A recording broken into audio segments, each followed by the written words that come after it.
ओम जय जय जय नमो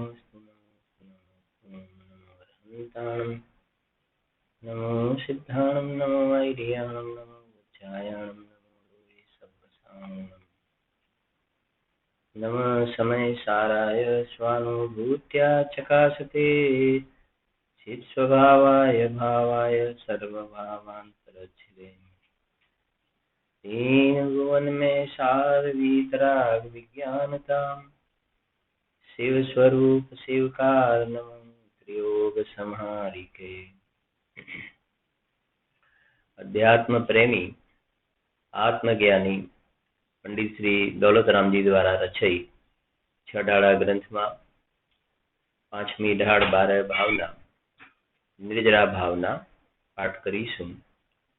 निज काल पाय विधि सरना तासो निज काजन सरना तप करी जो कर्म की पावे सोई शिव सुख दर्शावे।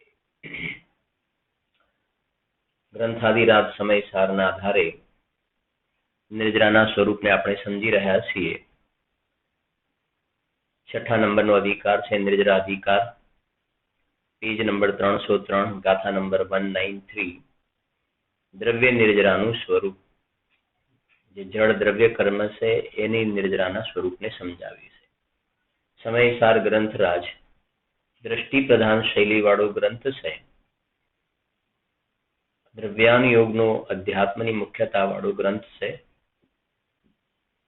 એટલે એના કથનોને એ પ્રમાણે જો આપણે સમજીએ તો જ આપણે એમાંથી વીતરાગતાનું દોહન કરી શકીશું। નહીં તો એ શ્રીમદ જે કહ્યું છે ને જ્યાં જે અપેક્ષાએ હોય એ અપેક્ષાએ વાત સમજવી જોઈએ। જો અન્યથા અપેક્ષા તમે લગાવવા જશો તો એમાંથી જે આચાર્ય દેવનો કહેવાનો અભિપ્રાય છે એની સાથે આપણે આપણા અભિપ્રાયને મેળવી નહીં શકીએ। પાઠ કરીએ છીએ અહીંયા। चेतन अचेतन द्रव्यनो उपभोग इंद्रियो वडे जे जे करे सुदृष्टि ते सौ निर्जरा कारण बने। ये बात करी रहा है ना आचार्य देव कुंदकुंद आचार्य देव। कुंदकुंद आचार्य देव स्वयं छठा सातमा गुणस्थान में विचरी रहा है। छठा सातमा गुणस्थान में विचरी रहा है અને એ વાત चौथा गुणस्थान वाला जीवनी मुख्यताथी बात करी रहा है कि चतुर्थ गुणस्थान वर्ती अविरत सम्यक दृष्टि जीव जे छे एना जीवननी अंदर गृहस्थ परिवार में से चेतन अचेतन द्रव्यना उपभोगनी अंदर देखाय छे। एने चेतन अचेतन पदार्थना उपभोगना परिणाम पण जोवामां आवे छे अने ए जे उपभोगना परिणाम जे इंद्रियो वडे करी रह्यो छे ए वखते पण ते सौ निर्जरा कारण बने। तो ए भोगना काळमां पण सम्यक दृष्टि जीवने निर्जरा थई रही छे अने बीजी बाजू अज्ञानी मिथ्या दृष्टि जीवने भगवाननी भक्तिना काळमां पण एक कर्म बांधी रह्यो छे। निर्जरा नथी थई रही आने निर्जरा थई रही छे। आवो तो सेनो चमत्कार छे। सेनो चमत्कार से कि भोगना काळमां पण सम्यक दृष्टि ने निर्जरा तमे कहो छो अने मिथ्या दृष्टि जीवने भक्तिना काळमां पण निर्जरा नथी कहेता बंधाय से एम कहो छो। चमत्कार सेनो छे? तो सम्यक दृष्टि जे छे सम्यक दर्शननो त्यां चमत्कार छे। सम्यक दर्शन एवुं बळ छे कि भोग पण पोताना गुणनुं फळ नथी आपी शकता अने आ बाजु मिथ्या दर्शन जे छे ए एवी विपरीत मान्यता वाळुं जबरदस्त मोटुं पाप छे कि आ बाजु दया दान पूजा भक्तिना मंद कषायना परिणामने पण ए जे निर्जरानी जे उपचारथी कहेवाय ने तो निर्जरा नहीं पण ए तो कहे छे कि बंधनना खातामां जाय छे बंधाय छे एम कहेवाय छे। निर्जरानो उपचार पण त्यां आवतो नथी। ए मंद कषायना परिणाम होवा छतां ए बंधाय छे અને सम्यक दृष्टि जीवने अशुभ परिणाम होवा छतां एने निर्जरा थाय छे। एवा प्रकारनी जे अहींया કથન શૈલી છે ત્યાં સમ્યક દર્શનનો મહિમા બતાવવો છે. જો ટીકા, વિરાગીનો ઉપભોગ એટલે સમ્યક દ્રષ્ટિનો ઉપભોગ નિર્જરા માટે જ છે. સાંભળજો, રાગાદી ભાવોના સદભાવથી, આ બહુ જ અગત્યની લાઈન છે જેને આપણે આજના સ્વાધ્યાયમાં ખાસ ચર્ચા કરવાની છે. રાગાદી ભાવોના સદભાવથી મિથ્યા દ્રષ્ટિને અચેતન તથા ચેતન દ્રવ્યોનો ઉપભોગ બંધનું નિમિત્ત જ થાય છે. તે જ ઉપભોગ રાગાદી ભાવોના અભાવથી ઉપર હતું રાગાદી ભાવનો સદભાવ. બરાબર છે ને? મિથ્યા દ્રષ્ટિ માટે લખ્યું રાગાદી ભાવોનો સદભાવ અને સમ્યક દ્રષ્ટિ માટે લખે છે કે રાગાદી ભાવોના અભાવથી સમ્યક દ્રષ્ટિને નિર્જરાનું નિમિત્ત જ થાય છે. એકને ભોગ એના એ જ, બરાબર છે ને? મિથ્યા દ્રષ્ટિ જે છે ભોગમાં પડેલો, સમ્યક દ્રષ્ટિ પણ ભોગમાં, બંને ભોગમાં પડેલા છે, બંને ભોગમાં છે. પણ હવે કહે છે કે મિથ્યા દ્રષ્ટિ જીવને રાગાદી ભાવનો સદભાવ છે. મિથ્યા દ્રષ્ટિ જીવને રાગાદી ભાવનો સદભાવ છે અને એ રાગાદી ભાવનો સદભાવ છે ને તો એ રાગથી બંધાય છે. રાગથી બંધાય છે. પૂરી સિસ્ટમ સમજવાની. સમ્યક દ્રષ્ટિ જીવને એવા જ પ્રકારના ભોગમાં, આ બાજુ સમ્યક દ્રષ્ટિ પણ છે, બરાબર છે કે નહીં? સમ્યક દ્રષ્ટિ પણ છે. જેમ સમજો ને કે બંને સમ્યક દ્રષ્ટિ અને મિથ્યા દ્રષ્ટિ સાથે જમવા માટે બેઠેલા છે, બરાબર? સાથે જમવા માટે બેઠેલા છે. સાથે જમવા માટે બેઠેલા છે તો બંને ઉપભોગ તો એક જ. મિથ્યા દ્રષ્ટિ પણ એ ખાદ્ય પદાર્થનો ઉપયોગ કરે છે. સમ્યક દ્રષ્ટિ પણ એ કેરીનો રસ ને રોટલી ને ખમણ સમ્યક દ્રષ્ટિ પણ ખાય છે અને મિથ્યા દ્રષ્ટિ પણ કેરીનો રસ ને રોટલી ને ખમણ એ બંને સરખું ભોગવે છે. છતાં પણ હવે કહે છે કે આ તમે જોઈ વાત આખી, મિથ્યા દ્રષ્ટિ જીવ એ રસ ને રોટલી ખાય છે એ વખતે બંધાય છે. મિથ્યા દ્રષ્ટિ જીવને એ રસ ને રોટલી ખાય છે એ વખતે બંધાય છે અને સમ્યક દ્રષ્ટિને રસ ને રોટલી ખાઈ રહ્યો છે એ વખતે બંધાતા નથી. કેમ? આની ક્રિયા તો જો બે ખાઈ રહ્યા છતાં કે છે કે અને બંનેને રસ રોટલી ખાવાના પરિણામ પણ છે. ઠીક છે ને? હવે સમજજો. તો કહે છે કે મિથ્યા દ્રષ્ટિ જીવને, ખાસ મિથ્યા દ્રષ્ટિ જીવને રાગાદી ભાવનો સદભાવ અને આ બાજુ સમ્યક દ્રષ્ટિ જીવને રાગાદી ભાવનો અભાવ. આ ખાસ ક્લોઝ લાગુ પડે છે. સમજાય છે કે નહીં? મિથ્યા દ્રષ્ટિ જીવને ખાસ એટલે કઈ સમજવાનું છે. અહીં લખ્યું છે ને ખાસ રાગાદી ભાવનો સદભાવ. એટલે પહેલા જ મેં કહ્યું કે આ સમયસાર દ્રવ્યાન યોગની અધ્યાત્મની શૈલીનો ગ્રંથ છે એને બરાબર એ રીતે સમજવું પડશે.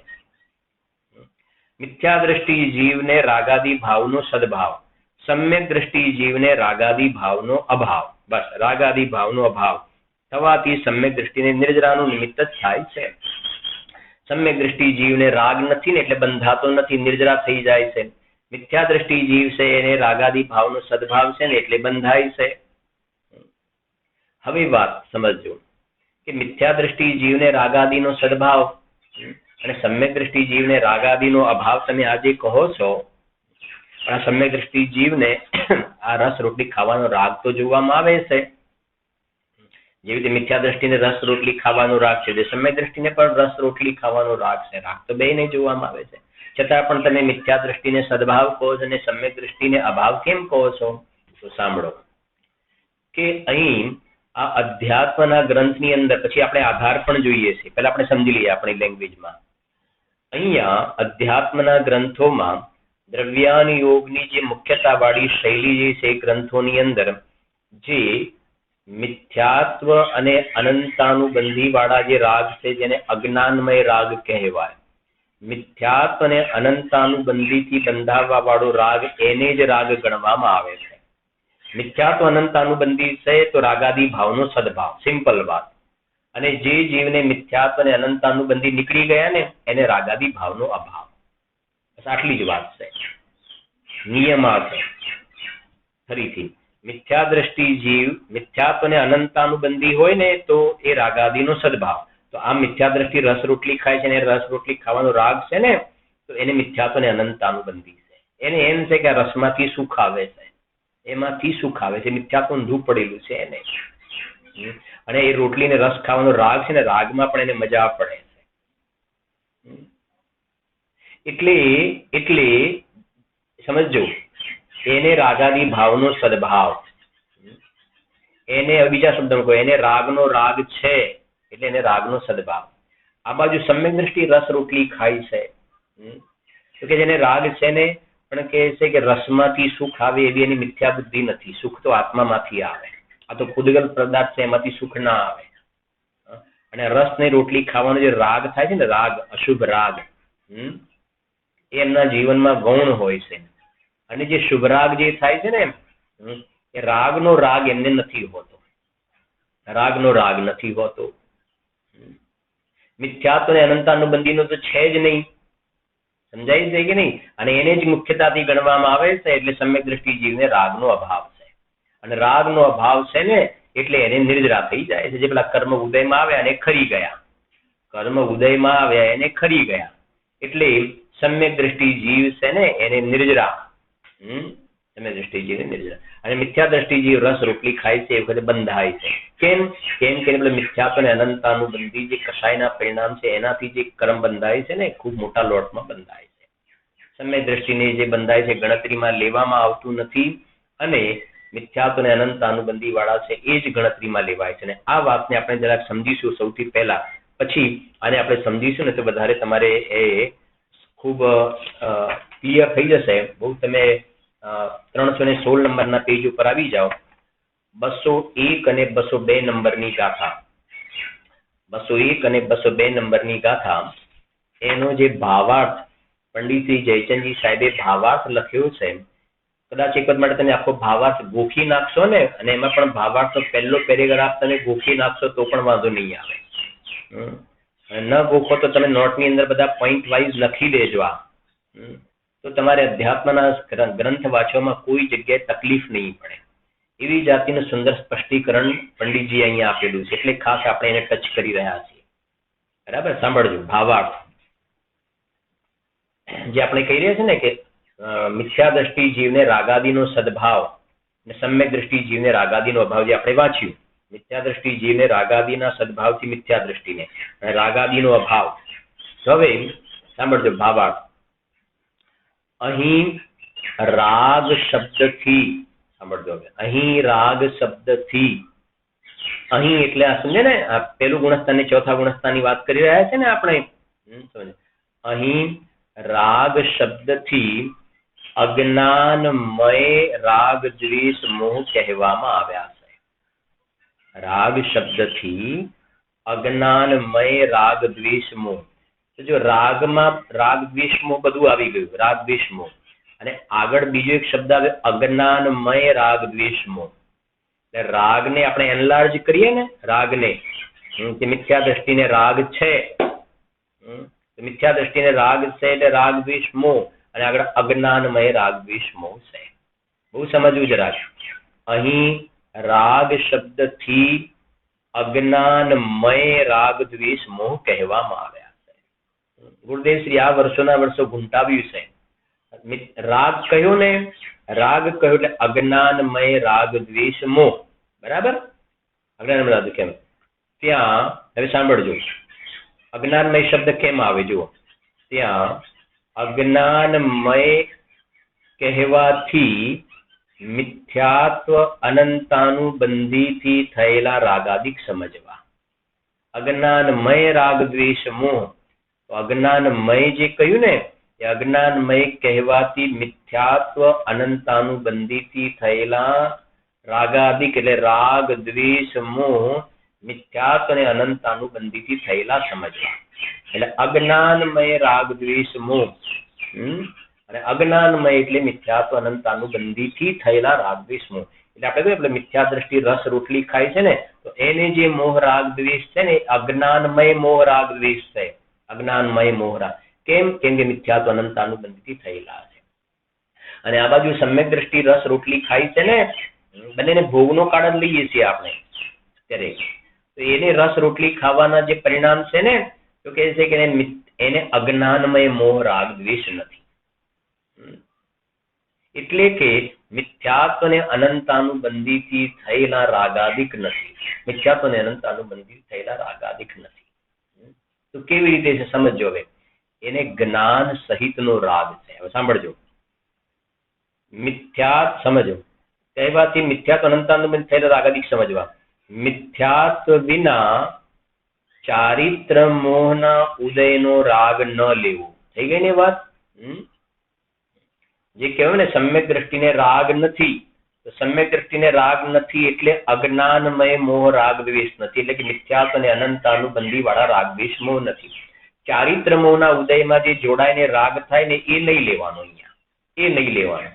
સમજી ગયા ને? આપણે રોજ સમજાવીએ છીએ પંખો બંધ થઈ ગયો ને ફરી ફરે છે ધીમે ધીમે, બસ એ નહીં ગણતરીમાં લેવાનું. જો મિથ્યાત્વ વિના ચારિત્ર મોહના ઉદયનો રાગ ન લેવો. આ બધાને ખાસ ખ્યાલ હોવો જોઈએ. આપણે વચ્ચે સમજાવી પણ છે કે દર્શન મોહ ને બીજો ચારિત્ર મોહ. દર્શન મોહ ને ચારિત્ર મોહ, બરાબર છે ને? મોટી આંગળી આપણે લઈએ છીએ દર્શન મોહ, નાની આંગળી લઈએ છીએ ચારિત્ર મોહ. આ દર્શન મોહ ચારિત્ર મોહ, બરાબર છે ને? મોહનીય કર્મના બે ભેદ છે, આ દર્શન મોહ ને ચારિત્ર મોહ. સમ્યક દર્શન થાય ને, સમ્યક દર્શન થાય કે આ દર્શન મોહનો અભાવ થયો, દર્શન મોહનો અભાવ, એટલે અનંત સંસારનું કારણ નીકળી ગયું, મિથ્યાત્વ અનંતાનુબંધી નીકળી ગયા, એટલે ચોથું ગુણસ્થાન આવ્યું. હવે આ ચારિત્ર મોહનો ઉદય છે જે આપણે ભણ્યા ને, અપ્રત્યાખ્યાન, પ્રત્યાખ્યાન, સંજ્વલન ભણ્યા ને, અને નવનોકષા, એ બધાનો ઉદય છે. તો એટલો રાગ છે, એ રાગ છે. ભણ્યા ને આપણે?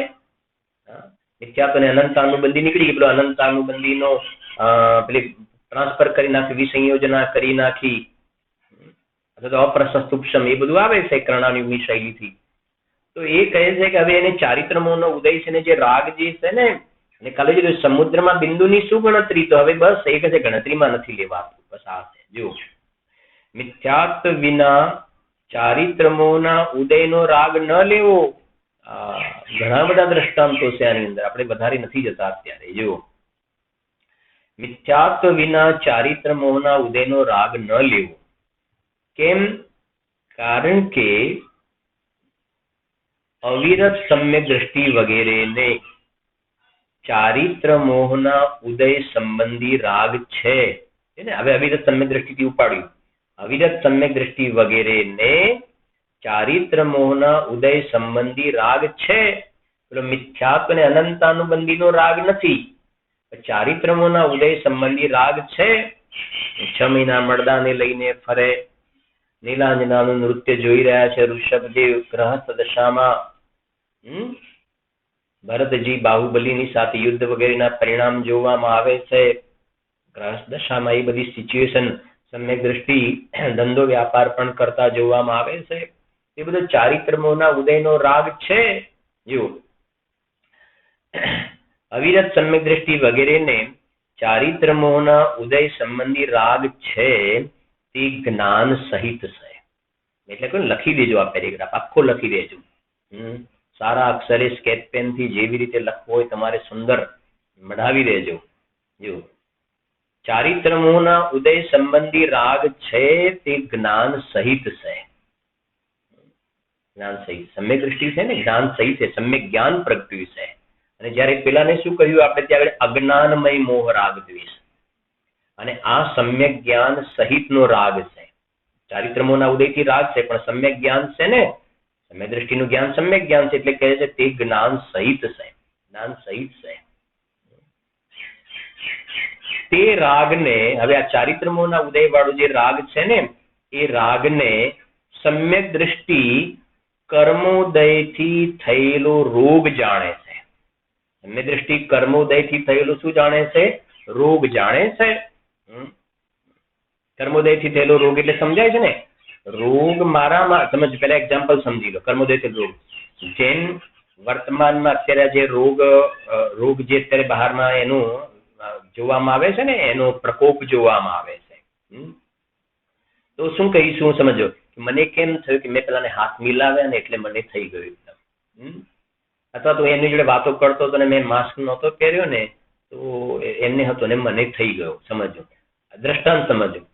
થયો મને મારી શું કહે છે ઇમ્યુનિટી, મારી રોગ પ્રતિકારક શક્તિ ઓછી હતી, તો મારી ઇમ્યુનિટી ઓછી હતી ને, થયું મારા કારણે, કેમ કે પેલો બીજો પણ ઉભો હતો પણ એ નિમિત્તથી વધારે એને ના થયો, ને મને થયો. આપણા સિદ્ધાંત નીકળી ગયો ને આપણો. બે જ 3 જણા હતા ને એમાંથી એકને સામેવાળાને થયેલો હતો ને એકે પકડી લીધો ને બીજાએ ના પકડ્યો.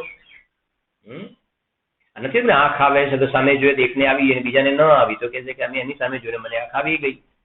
હવે સમજો કે મને જે દ્રષ્ટાંત, મને જે રોગ થયો ને મારા ઉપાદાનથી, પણ એમાં નિમિત્ત શું થઈ ગયું કે મેં પેલાની સામે એને બે વાતો કરી અને એમાં મને આ રોગ લાગુ પડી ગયો.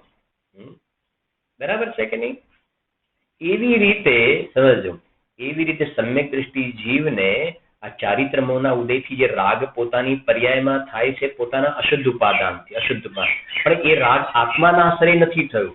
બરાબર છે? રાગ આત્મા પણ એ કર્મના ઉદયમાં જોડાયો ને, કર્મના ઉદયમાં જેટલો જોડાય છે ને ચારિત્રમોના ઉદયમાં, તો એ પોતાની નબળાઈ છે.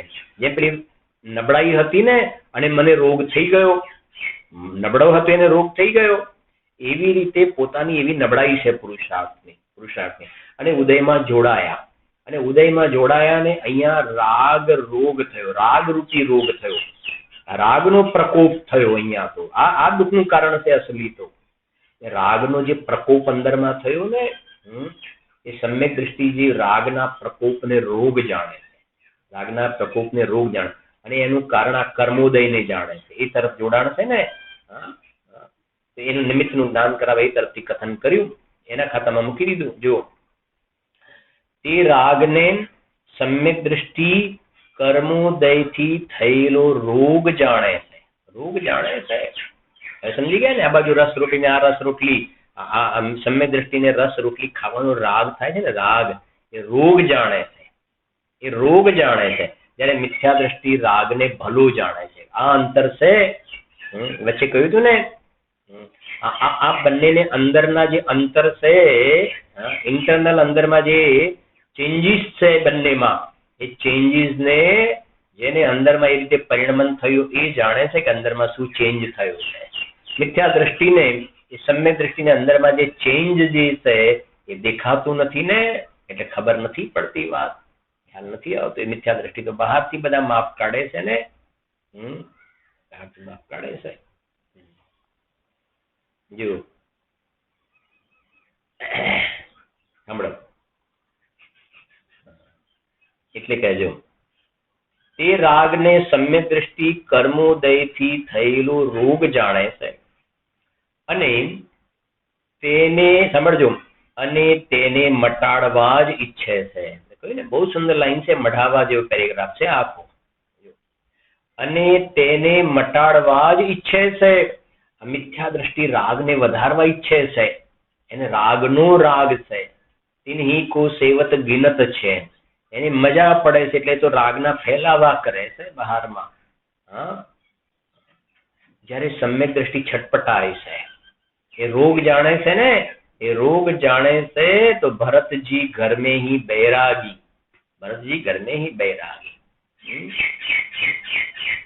અને મિથ્યા દ્રષ્ટિ જીવ અજ્ઞાની ભરત ચક્રવર્તીના વૈભવને જાણે ને, ખાલી વાંચે, આપણને પણ આવવું હોય તો મજા પડી જાય. સમજાય છે કે નહીં? જયારે ભરત ચક્રવર્તી કહે છે કે આ રાગ તો રોગ છે, આ અંતર છે બંનેમાં. મિથ્યા દ્રષ્ટિને મિથ્યાત્વ અને અનંત અનુબંધીથી થયેલો અજ્ઞાનમય મોહ રાગ દ્વેષ છે, ત્યારે સમ્યક દ્રષ્ટિ જીવને જ્ઞાન સહિતનો રાગ છે. બરાબર? બહુ એકદમ કહેવાય ને વીવીઆઈપી ટોપિક છે આ, એકદમ બરાબર સમજજો.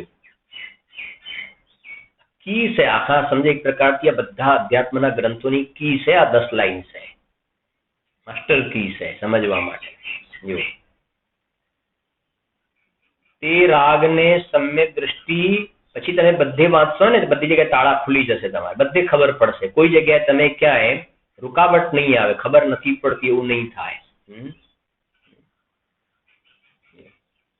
તે રાગને સમ્યક દ્રષ્ટિ કર્મોદયથી થયેલો રોગ જાણે છે અને તેને મટાડવા જ ઈચ્છે છે. આ રાગ પણ ક્યારે થોડો ચારિત્રનો દોષ છે ને, એ પણ ક્યારે ટળી જાય. અને વચ્ચેમાં જો ને વારંવાર નિજ શક્તિને સ્પર્શ કરે છે. જે પેલો મિથ્યાત્વ અને અનંતાનુબંધીનો રાગ છે, બુદ્ધિપૂર્વકનો રાગ, બુદ્ધિપૂર્વકનો, અને ચારિત્રના દોષ વાળો રાગ છે ને અબુદ્ધિપૂર્વકનો રાગ છે. એ અબુદ્ધિપૂર્વકના રાગને રોગ જાણે છે અને એ અબુદ્ધિપૂર્વકના રાગને મટાડવા માટે વારંવાર નિજ શક્તિને સ્પર્શ કરે છે. જોયો હતો ને શ્લોક આપણે 116, વારંવાર અંદરમાં ચૈતન્ય શક્તિને સ્પર્શ કરે છે એ રોગને મટાડવા માટે. જ્યારે મિથ્યા દ્રષ્ટિ જીવ આને પછી પાછો બીજો સંયોગ મળે, પછી ત્રીજો મળે, એ અંદરમાં એને નિજ ચૈતન્ય શક્તિને સ્પર્શ જ નથી કર્યો.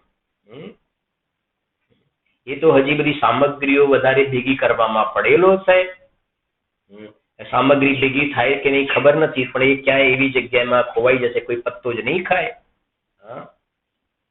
બંનેનો ટ્રેક ઉલટો છે. જો જોઈશું આપણે લોક ભાવનાની અંદર 7 નરકની નીચે છેલ્લે કલકલ નિગોદનું સ્થાન છે. અને ઉપર જોવામાં આવે તો છેક ઉપર અનંત સિદ્ધ ભગવંતો બિરાજે છે. ત્યારે સિદ્ધાલયમાં ઉપર લોકના અગ્રભાગમાં સિદ્ધ પરમિષ્ઠી તરીકે બિરાજમાન થવું હોય તો આ માર્ગને અંગીકાર કર ભાઈ, નહીં તો મિથ્યાત્વના ફળમાં ક્યાંય ખોવાઈ જઈશ તું. સામગ્રીમાં સુખ શોધવા બેઠો છે. જુઓ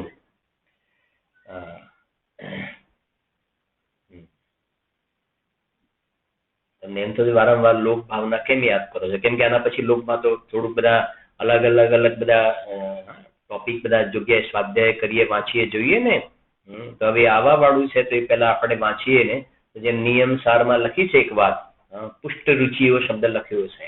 હવે લોક ભાવનાની રુચિ પુષ્ટ થતી જાય છે. લોક ભાવનાને આજે થોડું વાંચ્યું, 2 દિવસ પહેલા, 4 દિવસ પહેલા વાંચ્યું ને, તો એક અંદરમાં લોક ભાવના સંબંધી રુચિ પુષ્ટ થતી જાય. એટલે ઓટોમેટિક આપણા વ્યાખ્યાનની અંદર આવું સહેજ રૂપે જોવામાં આવતું જ હોય છે.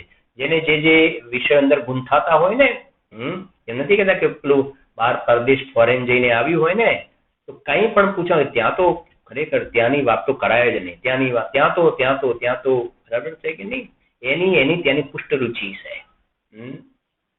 બરાબર. જુઓ, તે રાગને સમ્યક દ્રષ્ટિ કર્મોદયથી થયેલો રોગ જાણે છે અને તેને મટાડવા જ ઈચ્છે છે. રોગ શબ્દ મૂક્યો સાહેબ.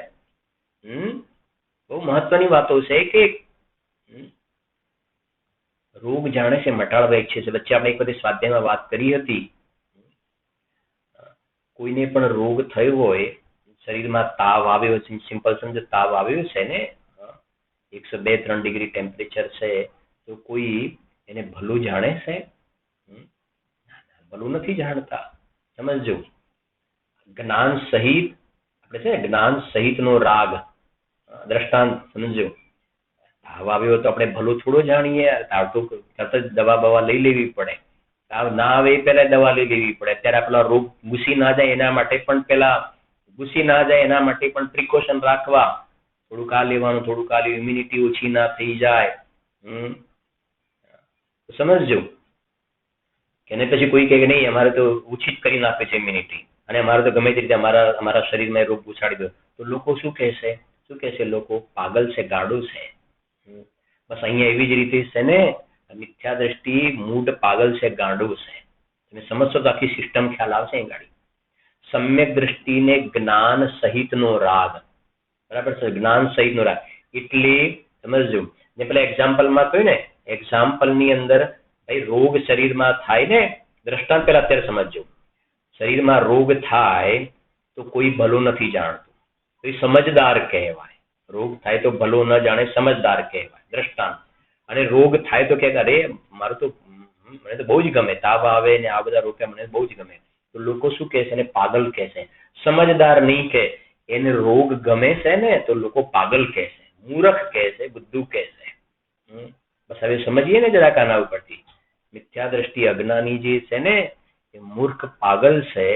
કેમ કે આ રાગ, અસલી રોગ તો રાગ છે, અને રાગમાં મજા પડે છે, રાગ એને ગમે છે, રાગને વધારવાનો પ્રયત્ન કરે છે ને, એટલે મિથ્યા દ્રષ્ટિ અજ્ઞાની જીવ જે છે એ પાગલ છે.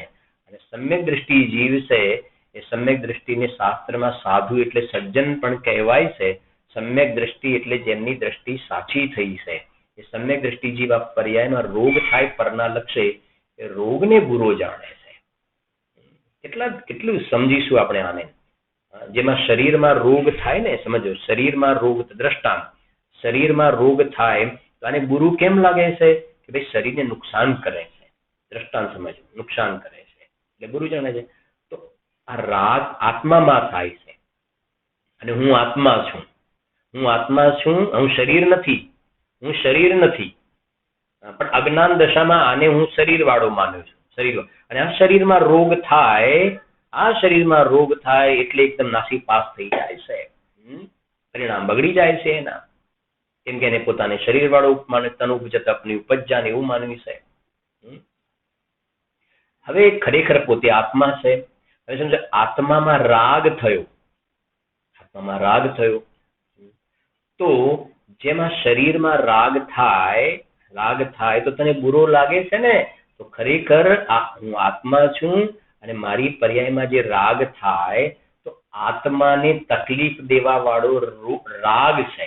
જેમ આ શરીરને તકલીફ દેવા વાળો તું રોગ સમજે છે ને, તો આત્માને તકલીફ દેવા વાળો આ શરીરનો રોગ નહીં, પણ આત્માને તકલીફ દેવા વાળો આત્માની પર્યાયમાં થવા વાળો રાગ છે. રાગ. તો આત્મા માટે તો આ રાગ છે એ જ રોગ છે. આ બધા શરીરમાં ડાયાબિટીસ, બ્લડ પ્રેશર, કેન્સર થાય એ નહીં, એ આત્માનો રોગ નથી. આત્મામાં તો આ રાગ, દ્વેષ, મોહ થાય એ આત્માનો રોગ છે, આત્માનો રોગ પર્યાયમાં થાય. અને એ રાગને જ રોગ કયો, અને એ રાગના કારણે આ આત્મા દુઃખી થાય છે.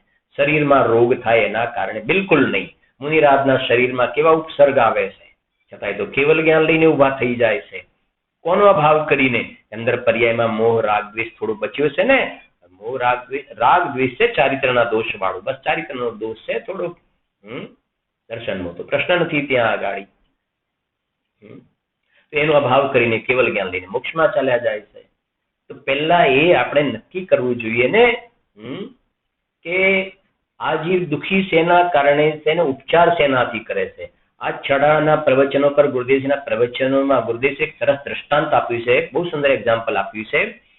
એ વખતના જમાનાનું દ્રષ્ટાંત છે. આપણે એને આપણે અત્યારની રીતે સમજીએ છીએ કે પહેલાના જમાનામાં આપણને કઈ ગુમડું થયું હોય ને તો આપણે હજામ વાળંદ પાસે જવું પડે એના માટે, ટ્રીટમેન્ટ માટે. વાળંદ પાસે ગુમડું વગેરે થયું હોય તો ગુરુદેવજી એ સમયનું દ્રષ્ટાંત આપ્યું છે. આપણે અત્યારના રીતે સમજીએ એ વસ્તુને કે ડાબા પગે ગુમડું થયું છે, ગુમડું થયું છે ડાબા પગે, બરાબર છે કે નહીં? હવે ડાબા પગે ગુમડું થયું હોય તો ત્યાં ગાડી કોઈ અડે અને બૂમ પાડે તો બરાબર છે કે મને દુખાય છે, દુખાય છે, દુખાય છે, બરાબર છે કે નહીં? પણ હવે ગુમડું ડાબા પગે થયું છે અને જમણા પગને કોઈ દબાવે, જમણા પગને દબાવે, અરે મને દુખાય છે, મને દુખાય છે, મને દુખાવે છે. અરે પેલો કમ્પાઉન્ડર કે ભલા માણસ, સમજો ત્યાં ભાવ એવો પડ્યો છે,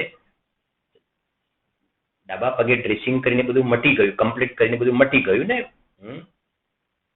પછી એને પેલાને બૂમ પાડવાની ટેવ, જે પેલો પેશન્ટ હતો ને એને પેલો કમ્પાઉન્ડર બધું ટ્રીટમેન્ટ આપે, ઓ બૂમ પાડવાની એને ટેવ, મટી ગયું તો પછી કમ્પાઉન્ડરે મજાક માટે બધે જમણા પગે આમ કર્યું, ઓ કમ્પાઉન્ડર કે ભલા માણસ કેમ બૂમો પાડો છો? અરે કે મને દુખાય છે. શેનો દુખાય છે? ગુમડું તો તમારે ડાબા પગે હતું, પણ તકલીફ ડાબા પગની અને જમણા પગને દબાવે હું બૂમો પાડે છે. તું, તને બૂમો પાડવાની આદત છે ને, દુખાય છે ક્યાં ને તું બૂમો ક્યાં પાડે છે? એવી રીતે શું કહેવું છે સમજજો, આ શરીરમાં રોગ થાય છે એનાથી નથી દુખાતું. ન્યાય સમજાય છે કે નહીં? શરીરમાં રોગ થાય છે એનાથી નથી દુખાતું. તને શરીર ઉપર પરદ્રવ્યો પ્રત્યે રાગ છે ને, રાગ છે તો તું દુખી રાગના કારણે છે. જેમ જમણા પગે ગુમડું છે જ નહીં અને મને દુખાય છે, મને દુખાય છે, પણ તે ગુમડું જ નથી, મને દુખાય, એમાં શરીરમાં રોગ થાય છે તો મને દુખી, હું દુખી. પણ ભલા માણસ, એ તો વસ્તુ જુદી છે, પેલો પગ જ જુદો છે, પગ જુદો છે, એમ આત્મા જુદો ને આ શરીર જ જુદું છે. આખું બે પગ જ બદલાઈ ગયા, એમાં આખું આ દ્રવ્ય જ બદલાઈ ગયું અને તું કહે છે કે આ દ્રવ્ય તારાથી તો જુદું છે. તો પછી હું દુખી, એનું નામ તો મિથ્યાત્વ છે. અને મિથ્યાત્વ એ અજ્ઞાનમય મોહ રાગ દ્વેષ, એનાથી જીવ દુખી છે. એવી સુંદર એક એક વાતો ગુરુદેવ શ્રીએ આ જીનવાણીના આધારે આપણને સમજાવી છે. અષ્ટાનિકા મહાપર્વના દિવસો ચાલી રહ્યા છે ને, કાલે થોડી વાત કરી હતી ને આપણે. નંદીશ્વર દ્વીપમાં જાય છે દેવો, ત્યાં જઈને ભક્તિ પૂજા કરે છે. 163 કરોડ 84 લાખ યોજન ગુણ્યા 4000 કરોડ એટલું મોટું એનું માપ છે. અને એક એક દિશામાં 13 ચોક 52 જિનાલય આવેલા છે. 52 જિનાલય છે ને. એમાં એક દિશામાં 4 અને 4 દિશા થઈને એક દિશામાં 13, તો 13 ચોક 52 જિનાલય થયા. એની અંદર થોડુંક આપણે 2 મિનિટ લઈ લઈએ છીએ અને પછી આવીએ છીએ પાછા આપણા વિષય ઉપર પણ, કે એ જે છે એની અંદર વચ્ચે એક અંજનગીરી સમજી લઈએ 2 મિનિટ જો સમજો જરા. આ અંજનગીરી છે એ અંજનગીરીના ફરતે 4 દધીમુખ હોય છે. દધીમુખ આ અંજનગીરી 1, 2, 3 અને 4 દધીમુખ. ઠીક છે ને? અંજનગીરી 4 દધીમુખ. હવે આ જે 4 દધીમુખ કહ્યા મેં, આ જ એક દધીમુખને હું સમજાવું છું. દધીમુખ જે છે આ 4 તો દિશામાં છે, અને આ દધીમુખ જે છે એના આ ક્રોસમાં એક આ બાજુ ને એક ક્રોસમાં આ બાજુ રતિકર છે. રતિકર. તો આ અંજનગીરી, આ દધીમુખ અને આ ક્રોસમાં રતિકર થઈ ગયા. 2, 2, 4, 2, 6 અને 2, 8 રતિકર થઈ ગયા. ઠીક છે ને? એટલે 8 રતિકર, 4 દધીમુખ 12 અને એક અંજનગીરી 13. એટલે એક દિશામાં 13, પછી અહીંયા 13 અને અહીંયા 13, એટલે 13 ચોક 52 જિનાલય થઈ ગયા. બરાબર છે કે નહીં? અંજનગીરી, દધીમુખ ને રતિકર. એને યાદ રાખવું તો અંદર, આટલું તમારે યાદ રાખવાનું. અંદર ત્રણેયના નામ યાદ રહી જાય.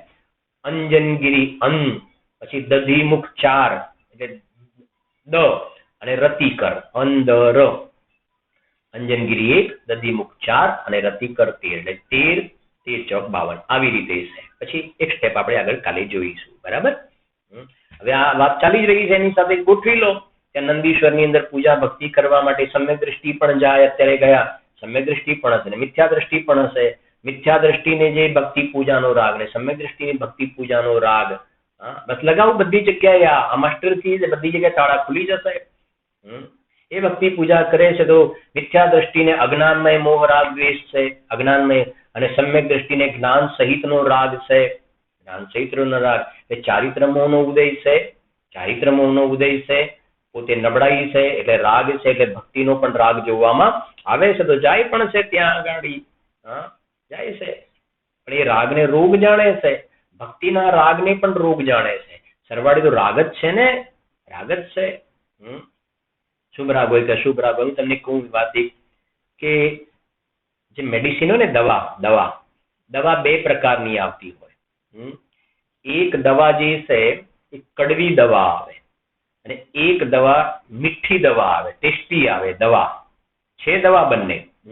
હવે હું તમને પૂછું, તમને કઈ દવા 2 માંથી લેવાનું ગમે? 2 માંથી કઈ દવા લેવા ગમે તમને? દવા તો દવા જ છે ને ભલા માણસ. દવા તો દવા જ છે. દવા થોડી સારી હોય કોઈ દિવસે? દવા સારી હોય પણ નહીં. પણ આ કડવી ને મીઠી દવા, અરે પણ દવા છે ને. એમ કે છે અશુભ રાગ કે શુભ રાગ. સરવાળે છે તો રાગ ને, સરવાળે છે તો બંધનું કારણ ને, સરવાળે છે તો દુઃખ જ ને એનાથી. સમ્યક દ્રષ્ટિ જીવને આત્માના આશ્રય જે નિરાકુળ આનંદના સ્વાદની જે કણિકા આવી છે ને, સંવર નિર્જરા પ્રગટ થયા છે ને, એ આનંદની સામે ભક્તિનો રાગ જે છે ને, એ પણ એમને રાગ પણ રોગ લાગે છે. એને પણ મટાડવા ઈચ્છે છે. એ ત્યાં પણ ગયા છે, મટાડવા માટે ગયા છે. સમજાય છે કે નહીં? આખી પદ્ધતિ આવી છે. કોઈ ડોક્ટર પાસે જાય કે સાહેબ તમે 6 મહિના પહેલા પેલી એક મીઠી દવા આપી હતી ને, બહુ ટાઈમ થઈ ગયો લીધે સાહેબ, પેલી આપો ને જે પીવાની ગળી દવા આપે છે, આવું કોઈ જોવામાં આવે છે? એ કહે છે. જુઓ, સાંભળજો, બહુ સરસ છે પ્રકરણ આખું. તે રાગને સમ્યક દ્રષ્ટિ કર્મોદયથી થયેલો રોગ જાણે છે અને તેને મટાડવા જ ઈચ્છે છે. હવે સાંભળજો, તે રાગ પ્રત્યે તેને રાગ નથી. આ ગુરુદેવના પ્રવચનમાં આવે છે ને વારંવાર, તે રાગ પ્રત્યે તેને રાગ નથી, જેને રાગનો રાગ નથી, તે રાગ પ્રત્યે રાગ નથી. આ દ્રષ્ટાંત લગાવો, રોગ થાય તો ગમે છે? રોગ શરીરમાં થાય, નાના રોગ તો નથી ગમતો. તો બસ સમ્યક દ્રષ્ટિ આત્મામાં જે રાગ થયો ને એને રોગ જાણે છે, એને રોગ જાણે. એટલે આ રાગ રૂપી રોગ, રાગનો રાગ નથી જોવામાં આવતો. અને મિથ્યા દ્રષ્ટિને આ અંદરમાં રાગ થાય છે, ગમે છે, મજા પડે છે રાગની અંદર. જો તે રાગ પ્રત્યે તેને રાગ નથી. બિલાડી પોતાના બચ્ચાને પકડીને ઉંદરને પકડે, પકડમાં ફરક છે ને, એ છે. પછી આગળ સાંભળજો. વળી સમ્યક દ્રષ્ટિને રાગનો લેશ માત્ર સદભાવ નથી. સાંભળજો, સમ્યક દ્રષ્ટિને રાગનો લેશ માત્ર સદભાવ નથી એમ કહ્યું છે, તેનું કારણ આ પ્રમાણે. સાંભળજો, પહેલા તો એ કહ્યું કે ચારિત્રમોના ઉદયથી રાગ થાય છે, રાગને રોગ જાણે છે, રાગનો રાગ નથી. બરાબર છે કે નહીં? હવે શું કહે છે? એમ પણ કથન કે સમ્યક દ્રષ્ટિને લેશ માત્ર રાગ નથી. તો એનું લોજિક સમજજો. તેનું કારણ આ પ્રમાણે. અણુ માત્ર પણ સમ્યક દ્રષ્ટિને રાગ નથી, અણુ માત્ર પણ, લેશ માત્ર પણ રાગનો સદભાવ નથી. જો રાગનો લેશ માત્ર પણ સદભાવ નથી, એનું કારણ આ શું? સમ્યક દ્રષ્ટિને, હવે સાંભળજો, અશુભ રાગ તો અત્યંત ગૌણ છે. દ્રષ્ટિને ચોથા વાળાની વાત છે ને, અશુભ રાગ ને શુભ રાગ, હજારો રાણીઓના વૃંદમાં કાલે વાત કરી હતી ને, લડાઈમાં હોય, ભોગમાં હોય, પણ એ કહે છે અશુભ રાગ અત્યંત ગૌણ છે. અશુભ રાગ તો અત્યંત ગૌણ છે, અને જે શુભ રાગ થાય છે તેને તે જરાય ભલો સારો સમજતા નથી. આવી ગઈ વાત. આ શું કહે છે? સમ્યક દ્રષ્ટિને અશુભ રાગ તો અત્યંત ગૌણ છે, નહીવત છે, નથી બરાબર છે અશુભ રાગ. ચારિત્રમોના ઉદયમાં અશુભ રાગ તો નગણ્ય બરાબર છે, અને જે શુભ રાગ થાય છે ને, શું કહે છે? એ શુભ રાગ થાય છે એને જરાય ભલો સારો સમજતો નથી. એટલે કહ્યું ને, આ નંદીશ્વરમાં ભક્તિ પૂજા કરવા ગયા છે ને, શુભ રાગ છે, પણ અંદર માન્યતામાં, અભિપ્રાયની અંદર એ રાગને જરીએ ભલો સમજતા નથી, જરીએ ભલો સમજતા નથી. બહુ સમજવા જેવી વાત છે આખી વાત. અને થોડીક બીજા એંગલથી મિથ્યા દ્રષ્ટિને તો નંદીશ્વરની પૂજા, ભક્તિ અને ભક્તિ વિધાન પૂજાનો અંદરમાં લાભ મળે. આજે તો આખો દિવસ બહુ સારો ગયો, આખો દિવસ આજે ભક્તિ પૂજામાં બહુ સરસ ગયો આખો દિવસ. ખ્યાલ આવે છે કે નહીં? કાલે વાત કરીને આજે તો હવે એવા ઉદય નથી રહ્યા, ઘરે બેસીને જ બધું સમાધાન કરવાનું છે. પણ સમજો કે જીન મંદિરની અંદર, જીન મંદિર ગાજતે વાજતે ભક્તિ પૂજા, અને 8 દિવસ અમે તો બહુ સુંદર મંદિરની અંદર એવી જાતિના સારા પ્રસંગો રહ્યા, બહુ જ મજા આવી ગઈ. પંચકર્ણ પ્રતિષ્ઠામાં બહુ જ મજા આવી ગઈ, ખૂબ મજા આવી ગઈ. ભગવાન બિરાજમાન કરવાનો, ભક્તિ કરવાનો, પૂજા કરવાનો, બહુ સુંદર અમને લાભ મળ્યો, સુંદર લાભ મળ્યો. હવે આખી વાત વિચાર કરીએ ત્યારે ખ્યાલ આવે શેનો લાભ મળ્યો. આમાં વાંચો તો ખ્યાલ આવે, આશ્રવની જીત થઈ છે. આશ્રવે તારા ઉપર વિજય પ્રાપ્ત કર્યો છે. અનાદિથી જે મોહરૂપી મિથ્યાત્વનું તારા પર શાસન ચાલે છે ને, એ મિથ્યાત્વ તો એમને બેઠેલું છે તને. મોહ રાજાનું શાસન ચાલે છે, આશ્રમની ધજા ફરકે છે એની અંદર. અહીંયા કહે છે સમ્યક દ્રષ્ટિ શુભરાગને પણ જરાય ભલો નથી સમજતું. અને ત્યાં તો લિસ્ટ બનાવી દીધું કે મજા આવી ગઈ. વાંચજો આની અંદર. આશ્રય કહે છે કે વિજય તો મારો, તું જે બોલે છે ને મને બહુ જ લાભ મળ્યો, તો શેનો લાભ મળ્યો? રાગનો લાભ મળ્યો ને, આશ્રમનો વિજય થયો છે. એનું નામ છે કે મિથ્યા દ્રષ્ટિ બંધાઈ છે. અને સમ્યક દ્રષ્ટિ એ જ ભક્તિ પૂજામાં પંચકલ્યાણકની અંદર સમ્યક દ્રષ્ટિ પણ જોવામાં આવે. આપણા ગુરુદેવશ્રી બધા પંચકલ્યાણકોમાં હાજરી હતી ને, પણ એ કહે છે કે પંચકલ્યાણક ભક્તિ પૂજાનો રાગ, રાગને રોગ જાણે છે. એ જ ગુરુદેવશ્રી વર્ષો સુધી આ ધોધમાર સોનગઢ સુવર્ણપુરીમાં ધોધમાર વર્ષા કરીને, એ જ સોનગઢની અંદર આજે જીનાયતન જીન મંદિરો કેવા ઊંચા કેટલા જીન મંદિરો વિરાજમાન છે, કેટલા બધા જીન મંદિર છે.